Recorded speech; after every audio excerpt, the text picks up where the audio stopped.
තෙරුවන් සරණයි. පුංචි පැල්පත සමූහයේ අද පවත්වන්නට යෙදෙන උතුම් බෝධි පූජාව ඒ සඳහා දායකත්වයේ දරන්නේ එහි ඕනතුමිය නිසා සහෝදරිය විසින්. ඒ වගේම එතුමියගේ මූලික අරමුණ වෙන්නේ ඊශ්‍රායලයේ සිටින නිසාන්ති සහෝදරිය, ඒ වගේම අශෝකා සහෝදරිය කියන අයට ආශිර්වාද කරන්නටත්, ඒ වගේම ඉරාක රටේ සිටින කැලුම් සහෝදරයා, ගයාන් සහෝදරයා යන අයට ආශිර්වාද කිරීමට මූලික බලාපොරොත්තු වෙනවා.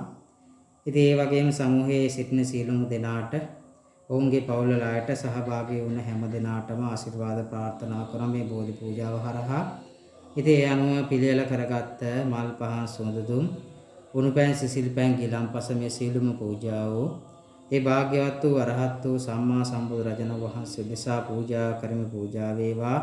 එයින් අත්පත් වන්නා සියලුම ආනිසංස බලයෙන් නිසාන්ති සහෝදරියට, අශෝකා සහෝදරියට, ඒ වගේම කැලුම් සහෝදරයාට, ගයාන් සහෝදරයාට මූලික වශයෙන් අපි ආශිර්වාද කරමු. රටේ පවතින, ලෝකයේ පවතින තත්ත්වයක් එක්ක ඒ අයට කිසිදු අතුරු අන්තරාවක් සිද්ධ නොවි නිරෝගීව කාලය ගත කරන්නට මේ ආශිර්වාදයන් හේතු වේවා, වාසනාව වේවා.